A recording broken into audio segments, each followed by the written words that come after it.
Welcome to another episode of the Apex Perspective podcast. Today, I get the absolute pleasure to sit down with Rishi Khanna, who is a serial entrepreneur who started off in consulting and becoming an analyst, subsequently became a serial entrepreneur, and is currently now the CEO at ISHIR. Now, Rishi, can we get started with your background from your perspective and how led you to what you're doing today? So I started my career at Deloitte in consulting, and while I was there, I realized that I really enjoyed consulting and helping organizations solve problems, but I was more inclined to assist organizations with their journey into leveraging internet as a new medium, and so I left consulting to start my consulting firm, ISHIR, with the perspective of leveraging talent not only locally, because we were in the middle of the dot-com boom, but also leverage talent outside the country. So I built a secondary office in India, in Delhi, to start, leveraging talent and capacity there to support the needs of the organizations. Excellent. So tell me a little bit more about your experience as an entrepreneur, because I think this started right after consulting specifically, and I think you've done multiple companies as well. So tell me a little bit more about your first decision to become an entrepreneur and what you did in that time. Well, I think the journey was not as planned. So first of all, I want to give you a little background. My family, I have a family history of entrepreneurs. Both my parents had their own businesses. And so is my sister. She's also an entrepreneur. So we are a family of 4 entrepreneurs. And so when I was growing up and pursuing my undergrad, the goal was for me to join my father's business to help him, assist him in scaling his business. But during that time at UT Austin, I decided that I wanted to pursue my career independent of my parents' business. To really find myself and help me pursue the dreams that I had sort of dreamt for myself. And so I took the opportunity to take a job where the family did not want me to do so. So when I did start at Deloitte, I realized, and amongst my conversation with my reporting manager, I realized that in that conversation that I may be more suited to be running a business than to work for someone. Because I was ambitious, I was looking to take on new roles and responsibilities. At times, even the responsibilities that were not assigned to me, I was stepping up to take those opportunities into play. So my senior manager in one of the conversations said, "Hey, you know what? I think you need to sort of follow your own destiny. You need to pursue your own goals. We feel that we would encourage you to go and start something if you do feel like. We understand that you have an ambition to move up this value chain and this path quicker than Deloitte can provide you." So I was encouraged to take that plunge. So it became natural because watching my parents both run their businesses early on, it gave me the opportunity to see what it takes to build one and how to be a visionary and how to make those things come into play. So I actually decided to jump right in without knowing what I was I really going to do. But one thing as an entrepreneur, our instinct is to solve problems that nobody else has solved before. And sometimes if they have been solved, how do we solve them better? So the idea was for me to look at the underlying trends, which was internet was gaining ground. Y2K was had some challenges along that, and because of both these trends happening at the same time, there was a shortage of talent. And I felt there was an opportunity for me to jump in and solve that problem. And I realized early on that startups do not have access to talent in India or anywhere else in the world, and I was more inclined to solve problems in a new way. And startups was a great area to solve them with. But at the same time, I realized that there were mid-market enterprise customers that wanted to leverage internet in their business, but they didn't know how. And there weren't enough consultants and organizations that were already fine-tuned to help solve that problem with them. So I felt there was a market gap that I need to fill, and I jumped right in. I leveraged the consulting training and capabilities Mhm. I built in that short period of time, and I which I still possess and use today. I think those really gave me the foundation to start a consulting firm. Very interesting. And you also started specifically Mediaron, if I'm saying that correctly, which got acquired later on. Can you tell me a little bit more about how you identified the gap with that specifically, and how you pursued that particular company? Sure. So when I started the business, as I mentioned, that I was solving organizations' challenges in Mhm. leveraging internet, and within Mhm. that, there were businesses that were being established or business units that are being established within the organization that were leveraging the internet. For example, e-commerce. Right, the e-commerce did not Mhm. exist prior to the 90s, and so the organizations were investing and in a new medium, a new avenue.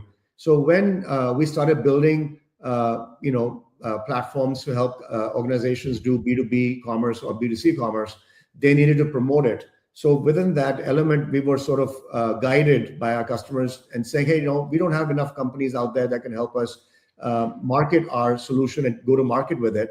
And Mhm. the traditional marketing agencies were not up to speed to help solve that problem. They were able to leverage the traditional methods of television, radio, or print to be able to solve that problem. They didn't know how to do internet marketing. So we actually were encouraged to start that as a business unit within our organization to support them with GTM, Mhm. for the rhythms. And so with that, we started a business unit within the company, which we at that time called ISHIR New Media, which became ISHIR Mhm. Digital. And we set up a joint venture in the UK to help solve these problems for customers in the UK under a joint venture which we call Meter and Search. Very And interesting. and so we were a joint venture partner in that business, and eventually we exited that business, in later in I think 2005 or six. Mhm. Did you come into that business knowing the skills behind digital marketing? And if not, how did you approach hiring to make that happen? Yeah. So, much like the business, when we got into internet, people didn't know what internet was all about. When we got into digital marketing, there was not enough talent to build those capabilities. So we had to Right. learn and scale that Okay. business without without having prior knowledge, and even there was not enough training Wow. that was already Wow. in possession of the people. They had the basic marketing skills, but they did not know how to leverage them in the internet world. And if you recall or don't recall, or the internet, even search engines they were not make much search engines. They were directories, right, back then. Right. And Yahoo was a very basically search through the directory that they had, and would show results. Google had not come at that point either. They hadn't been founded yet to solve the problem. So the business was stepping stone into building what it is today. And we had to learn and adapt to the changes that were happening, much like we are adapting to changes with AI today. Very interesting. And what's more compelling is learning on the spot in regard to digital marketing.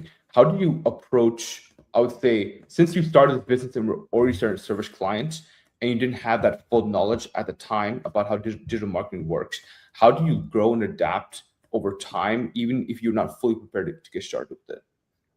Yeah, I think as an entrepreneur, we are not afraid to learn new things, and we spend a lot of our time researching, learning, and growing.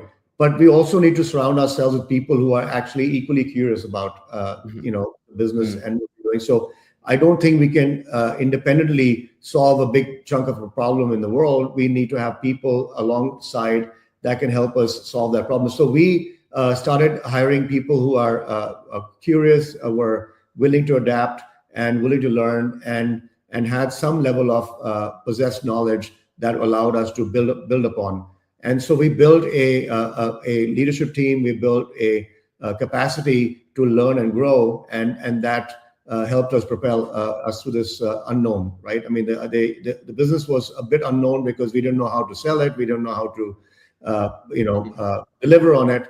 But we had customers that were willing to give us a chance, and we were willing to take those chances and succeed, and even help them succeed in the process.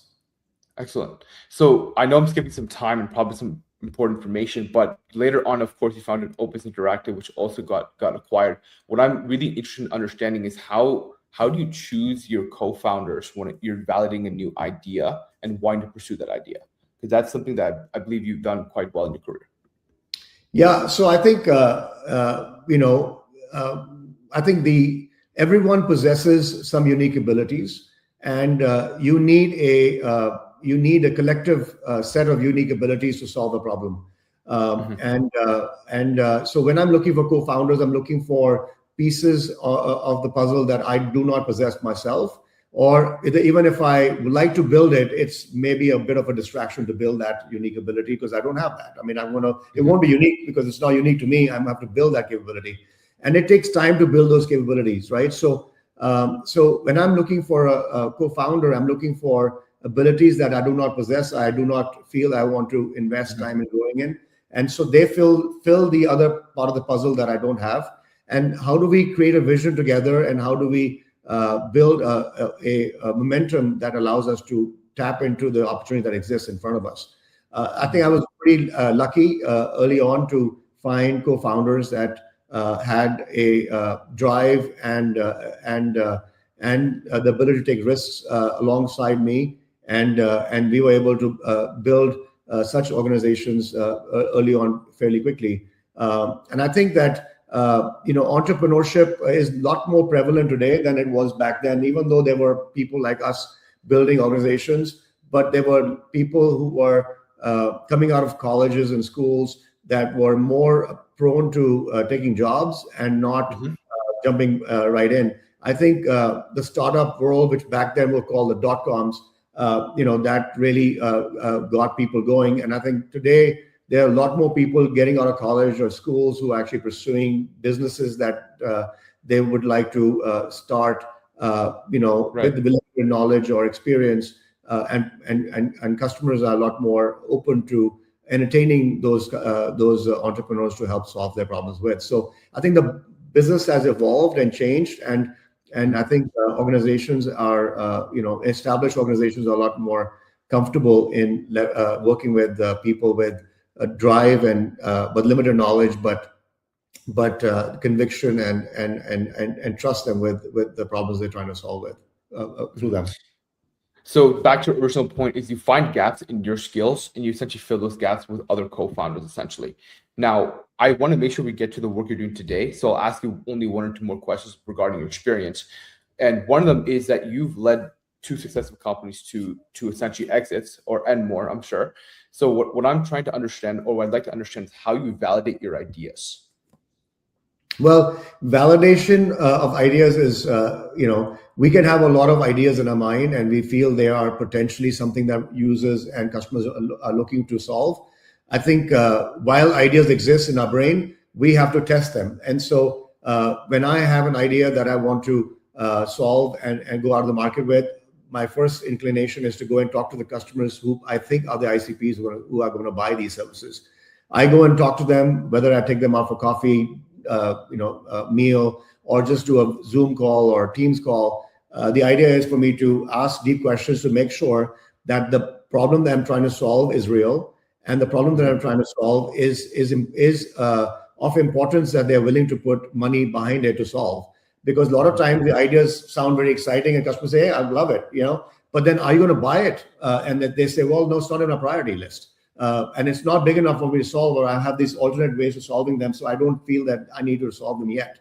And so testing waters along those lines are important because I don't like to build it and they will come. I like to build it only if there is a market where customers are willing to spend money right away, and they are willing to work with me to build that solution, because they may be having an alternate ways to solving it in-house, but there may be better ways to solve it by using an external partner.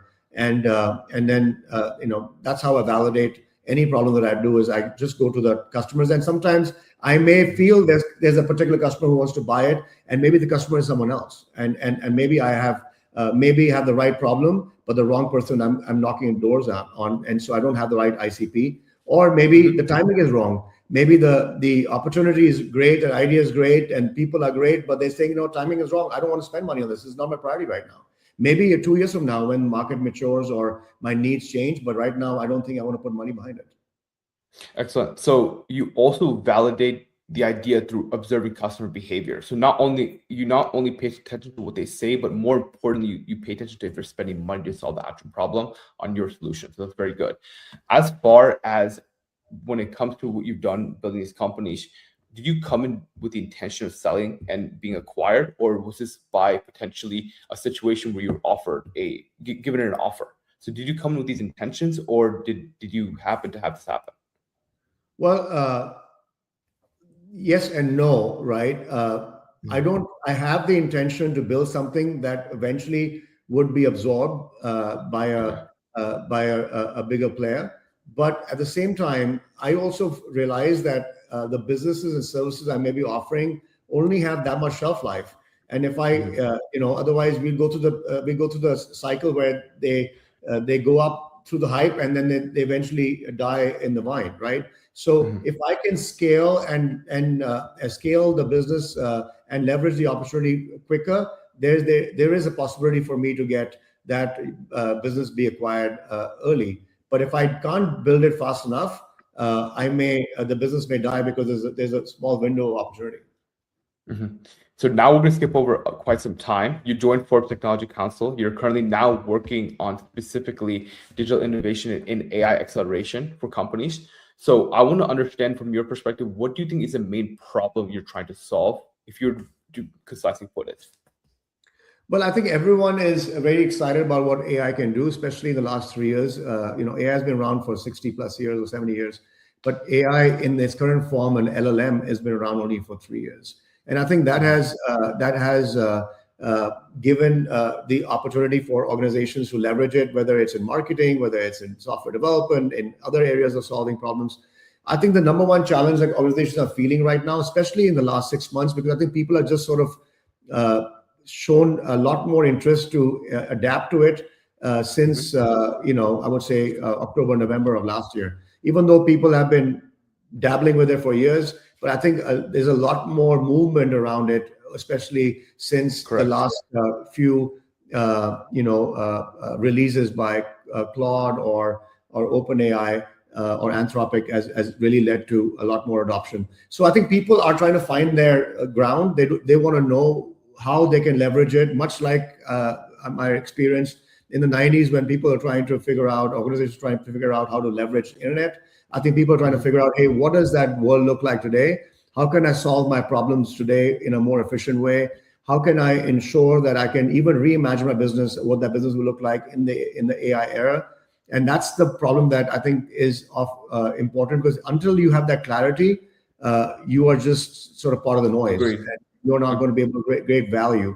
So I think value creation is a thing that we are trying to help customers with.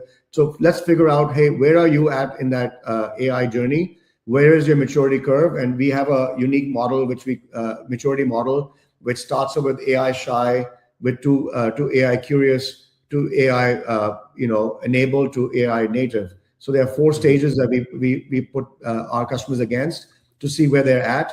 And then I think the ultimate goal is to organizations to be either AI enabled or AI native. And how do we get them to value that journey and get them on that journey?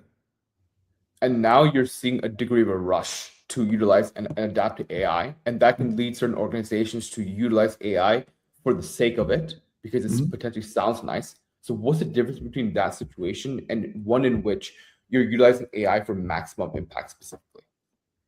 Yeah, I think because people are rushing into leveraging AI, so they don't have much guardrails. They don't have an AI policy. They may not have a internal committee that actually helps orchestrate the transformation that organization needs to go through. So they are sort of creating a little bit of chaos within the organization. I see that quite a lot in conversations. And so I think there is a right way and there is a rush way, and I think there's both ways happening at the same time. And organizations that are rushing into it, they are trying to help try to rush through the adoption of it, but only to realize that they are being inefficient.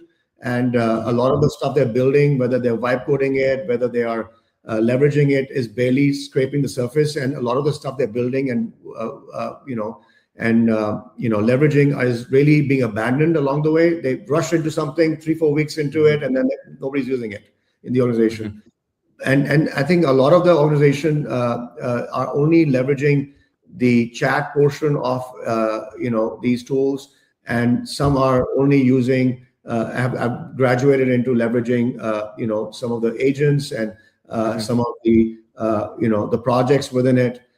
So I think the adoption is still in its early stage, but organizations need to understand this AI is not a technology movement. It is really it is a tool, but it requires us to reimagine how we will function in this new world. And so we'll see some productivity gains, and we will see organizational shift happening, but we have to figure out what that is and be intentional about it. Otherwise, we may lose out on the opportunity that exists in front of us. So from a bird's eye point of view, what do you think an organization needs to do in terms of its approach to maximize its impact with AI to the organizational level? Sure. So I think the first step is to understand where they're at in that journey. So do an assessment of where they're at on that journey. That tells us, hey, this is where my team is, this is where my infrastructure is, this is where my data is, this is where my security posture is, and those kind of things. Was all these things are in building blocks to leveraging AI. And secondly, we also need to figure out where are my team members in that maturity curve. Some people are aggressively leveraging it, others are afraid of it, some don't want to touch it because they feel that they're going to lose their job over it. So there's a different reaction by the organization level. And then the other element is that they need to understand is that who's going to lead it within the organization. I think is it an IT problem to solve? It is an operations problem to solve. Is it a brand new innovation problem to solve? So the question is, who's going to lead it with the organization, and who's going to lead that change? So that's all. Those are building blocks that are needed. At the same time, I think people need to start measuring ROI, and they need to figure out what is the result of this investments that we're going to be measuring on. And sometimes the measure may be a similar way that you've always been measuring outcomes, but sometimes the outcomes need to be understood a little differently. And then also in our cost structures and our organizational financial structure, we have to figure out, hey, we need to create a separate measure of what is it that we're investing in this. So people need to have a grip of that as well, because sometimes they don't know how to measure that within their financial numbers. So there's a building block needed. So I think there's a roadmap that one needs to adopt to, and otherwise they will eventually get on the roadmap. Just it'll be a longer journey to get there. And maybe they may need a external consulting organization or a consultant to help them guide through the process, who has done it before, especially has gone through the roadmap and can actually provide you the blueprint to be able to get you on that path faster. So then let's actually talk about the AI transformation strategy itself. I think I understand the number for digital transformations. Only 33% are about successful. I'm not sure what the number is for the AI transformation. However, what I do know is one of the issues with the digital transformation is not engaging the key stakeholders in the process properly, which leads to these unsuccessful transformations. Now, you did mention that there's some people in your organization or in an organization that will be somewhat resistant or not wanting to touch AI, as you said. So how do you approach AI transformation in that situation if some stakeholders don't want to be involved in the process?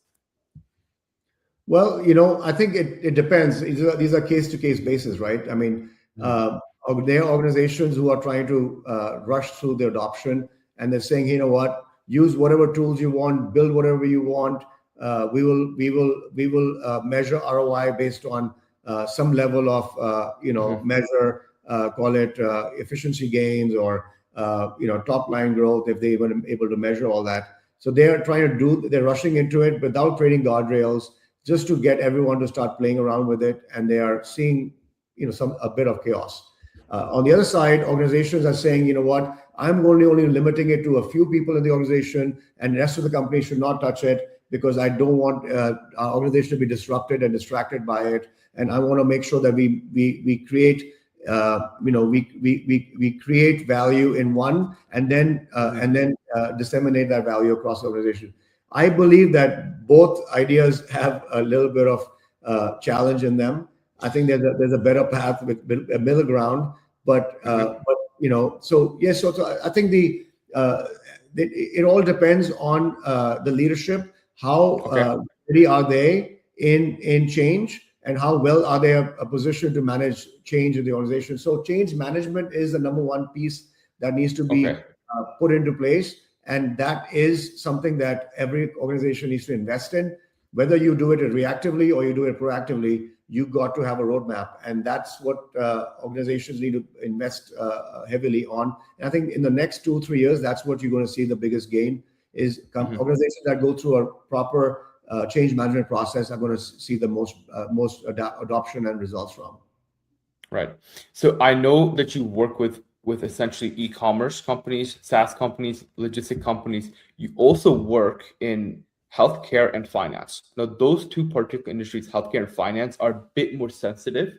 So when you utilize AI and agentic workflows in these bit more sensitive industries, how do you think you need to approach those two specific or general sensitive industries with AI? How do you think you need to approach it a little bit differently? Well, first of all, these organizations are, need to be in compliance, and so they're regulated, and so they have to follow some guidelines, and so they have strict guardrails around how they're leveraging AI in general. I actually feel that the organizations that have these guardrails are actually adopting to AI faster than the ones who don't, right? So, financial sector and healthcare are both leveraging AI. At least the organizations we are associated with are leveraging AI quite a bit. But they are, because they have a strong security posture around how to leverage it in the first place. And they have team members who know what to do and what not to do. The maturity totally lies over these years. They've already built those, mindset. The organizations that do not have regulations are the ones who actually have no way to regulate themselves. And that's where the challenge lies, is that they are the organizations who are having challenge because their people are doing a lot more shadow AI and building solutions without proper guidance. Excellent. So what I'll do now is ask one last question regarding this, and we'll go ahead and move the conversation a little bit more about you, Rishi.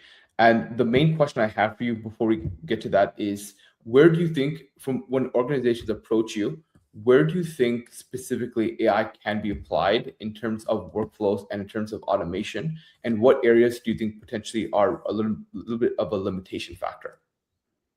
Well, I think the use cases are plenty. Organizations that come to us are usually saying, hey, you know what, I'm building a software in a traditional method of agile method, and I need to use more AI powered or AI augmented or AI enabled or all these terms, AI native methods of working, and they're all different, by the way, in terms of what those really mean. And they come to us for the element of establishing an AI engineering team that can help them accelerate them into this new world without being held back by the existing team and the process or slowness of adoption that they may have. So that's one way they are leveraging our services. Second way they are leveraging our services is saying, hey, you know what? You guys have already figured it out. Can you come and help do AI native transformation for our existing team members so they can move up into this and start leveraging these tools better, and so we can have a tried and tested method to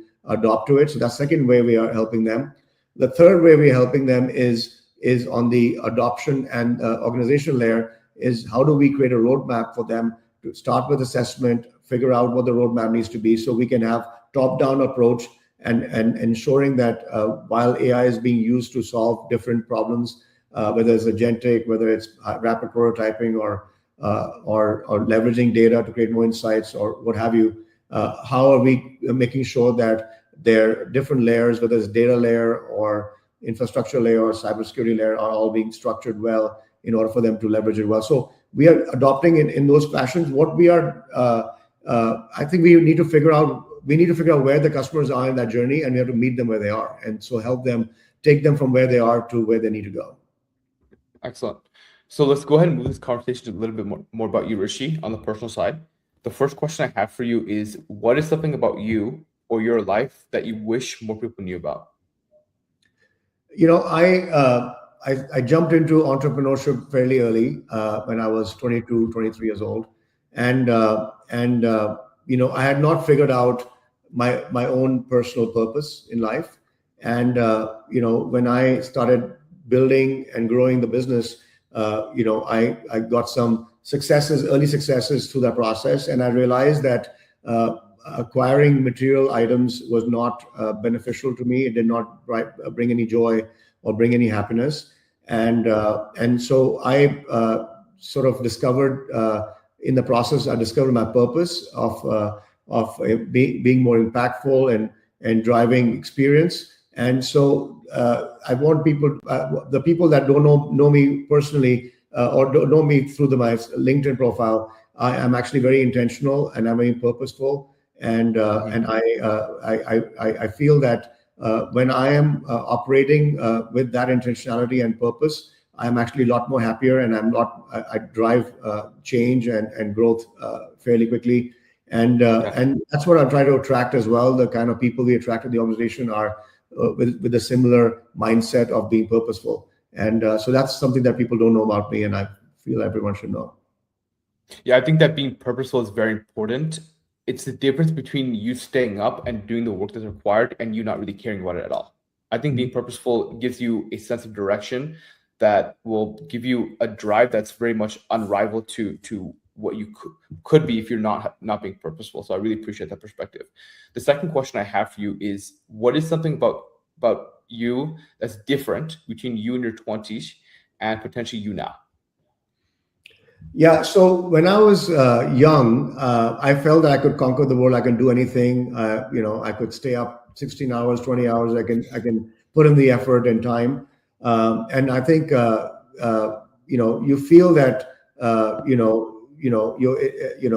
you have all the powers and superpowers to achieve anything.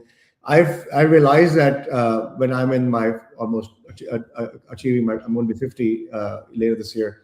I feel that I think the power is in bringing people on that journey and leveraging their unique abilities and not just your own, and ensuring that they are able to be more purposeful and they're able to achieve more. And that's been what I've realized, is that I can only move the ship as fast as I can as an individual, but as an organization with an army of people, I can get to any destination faster than anyone else, you know, can even imagine. So that's the mindset that change that happened in my early days of being an entrepreneur, because I felt that I could do everything, to an extent that I learned along the journey that yes, I can do everything as long as I have right people behind me to make that happen with. Excellent. So tell me your plans for this year with ISHIR and anything you want to include personally for you. Personally, my kids are turning 16. We have 2 more years with them. So as they are growing old and getting ready to leave the nest, I am more present with them. So that's what my next 2 years are really focused on, creating more experiences with them and spending more time with them. On the business front, we have ourselves gone through a major transformation in the last 3.5 years ourselves. And we are trying to make sure that we are sharing this journey with our peers who are running businesses like ours, to help them get on that journey, and also helping our customers to get on that journey. So our goal right now is to help customers leverage the opportunity that's in front of us. And ISHIR is the organization that is one of the organizations they can actually choose to help them get on that AI journey. And is LinkedIn the best place to learn more about you? And where's the best place to learn about ISHIR? Well, I'm very active on LinkedIn. I post almost every day.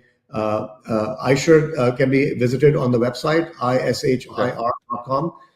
ISHIR is also very active and our team members are very active in sharing their journey and also the organizations that we are supporting and their journey and the challenges. So if you want to learn more about AI or how to get on this journey, ISHIR's LinkedIn page, even website is a great source, and my LinkedIn page is probably a good way to interact with me. Excellent. Well, Rishi, thank you for joining me. It was a pleasure to have you on. This was Aryan Mohin.